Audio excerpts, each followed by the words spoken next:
Olá, eu sou MD e você está no canal Logos Divino.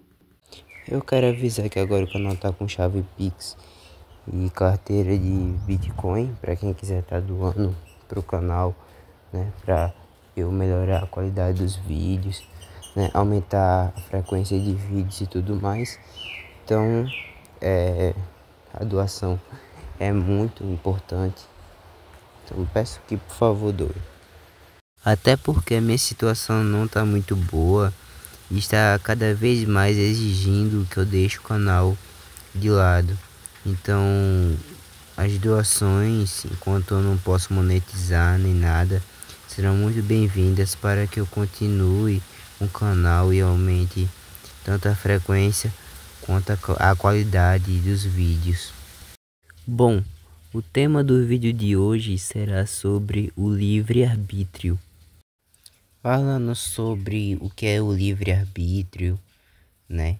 Quais seres possuem livre-arbítrio, né? E fazendo também uma apologética, né? Uma defesa contra ataques ao livre-arbítrio, enfim, tudo mais.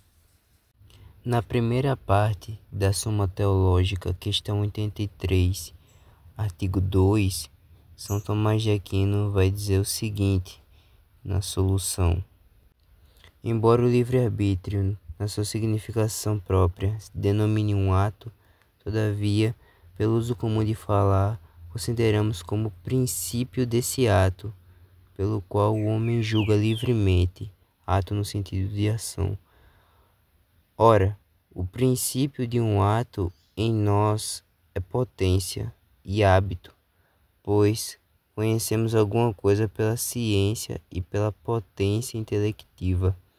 Logo, é forçoso seja o livre-arbítrio potência, hábito ou potência acompanhada de um hábito. Ora, que não é hábito nem potência acompanhada deste, manifestamente resulta das duas razões seguintes. Primeiro, porque se é hábito, é necessariamente um hábito natural, pois é natural o homem ter livre-arbítrio. Ora, nenhum hábito natural existe em nós, relativamente ao que depende do livre-arbítrio. Quando temos hábitos naturais em relação a alguma coisa, a essa nos inclinamos naturalmente, como por exemplo quando damos assentimento aos primeiros princípios. Ora, aquilo ao que naturalmente nos inclinamos não depende do livre-arbítrio, como já ficou dito quando tratou do desejo da felicidade. Então aqui basicamente estabelece uma diferença de a distinção desejo e vontade, sendo o desejo apetite sensitivo e a vontade é apetite racional. E que, portanto, né, o apetite sensitivo ele não convém ao livre-arbítrio, mas só o apetite racional, por onde é contra a essência própria do livre-arbítrio ser hábito natural, mas também contra a sua naturalidade é que seja um hábito não natural. E, portanto, resulta que de nenhum modo é hábito.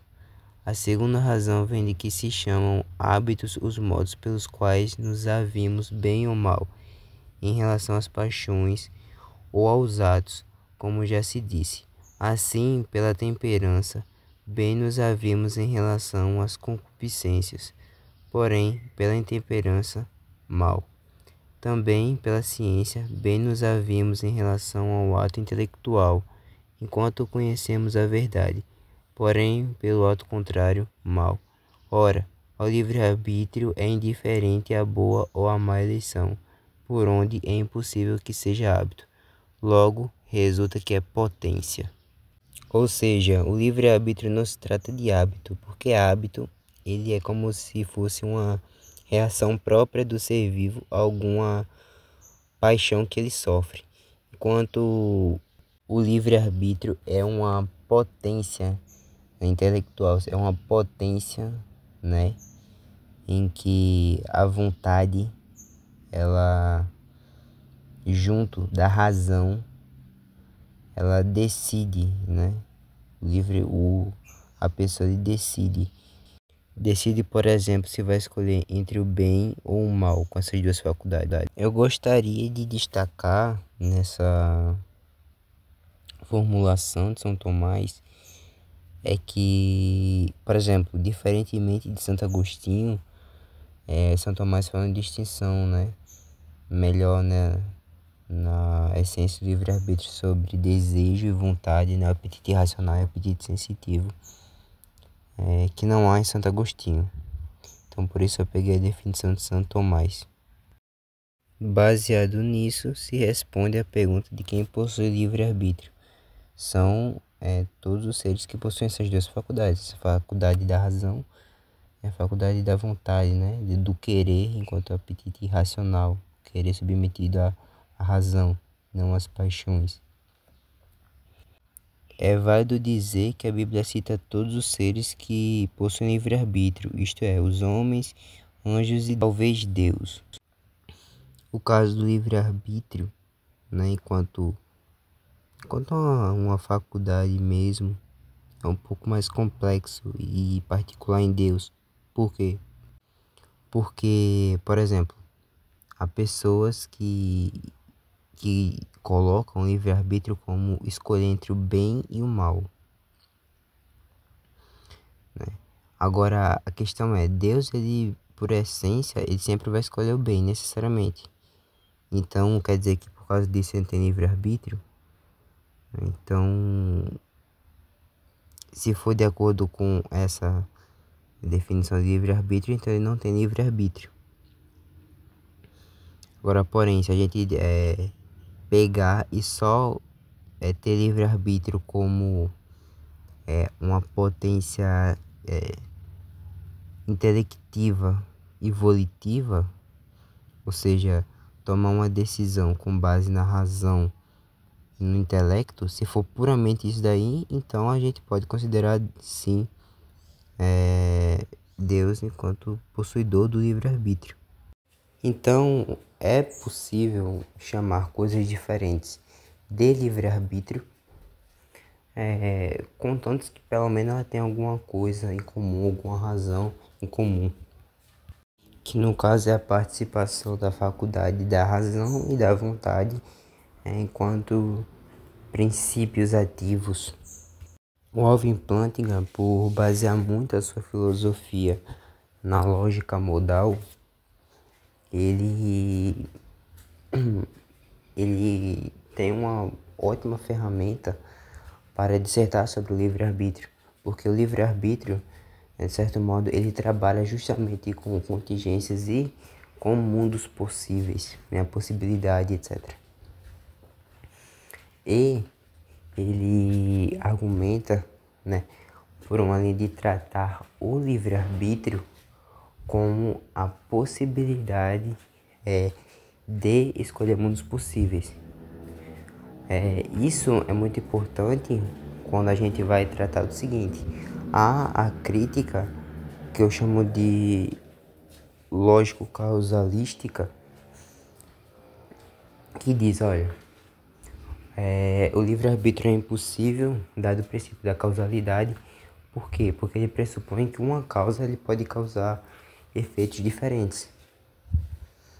Mas isso é impossível, a causa sempre vai ter o mesmo efeito. Portanto, é como se um mundo possível, né, um estado total de coisas, já fortemente atualizado, ele, uma vez está fortemente atualizado, ele só vai resultar, né, em uma linha temporal, né, já determinada. E essa linha temporal determinada, ela não poderia ser de outro modo. Então, é basicamente essa daí a crítica lógico-causalística. Porém, pensando em termos de filosofia aristotélica, temos o seguinte: vamos trocar os termos causa e efeito por potência, né? Sendo a causa o ato e o efeito a potência. O intelecto humano, quando ele vai imprimir na vontade, né, o que a vontade vai fazer a pessoa buscar, né? com a sua ação. O intelecto, ele é cheio, né, de informações, é cheio de elementos. Portanto, ele não pode imprimir todos esses elementos, né, na vontade. Já que ele não pode imprimir todos esses elementos na vontade, mas só alguns elementos, só algumas informações, é plenamente possível que qualquer uma dessas informações sejam impressas, imprimidas na vontade. Portanto, se no ato ele não pode imprimir tudo, tipo, tudo ao mesmo tempo na vontade, mas todos as informações que estão lá, elas podem igualmente serem imprimidas em detrimento da outra. Logo, poder-se-ia ter mundos possíveis onde uma é escolhida em detrimento da outra. Portanto, a causalidade não é quebrada com essa contingência, porque toda a potência, todo o efeito, ele é produzido de acordo com o que há no ser da causa. Então, o princípio metafísico da causalidade continua intacto. Mas voltando ao Plantinga, há uma crítica ao livre-arbítrio também que se refere ao seguinte: o livre-arbítrio, ele é dispensável, ele não é necessário, né? Por exemplo, Deus poderia criar um mundo possível em que todos nós fazemos o bem, né? E sem livre-arbítrio e, portanto, e que não haveria mal, portanto. Porém, o que é que o Plantinga vai argumentar? Ele vai argumentar o seguinte: ora, para fazer um bem, para nós fazermos o bem, né, e esse bem ter realmente um valor moral, nós temos que ter liberdade para fazer o bem. Então, o bem tem que partir de nós mesmos para ter algum valor moral. Se nós não fazemos o bem pela nossa própria liberdade, perde esse valor moral.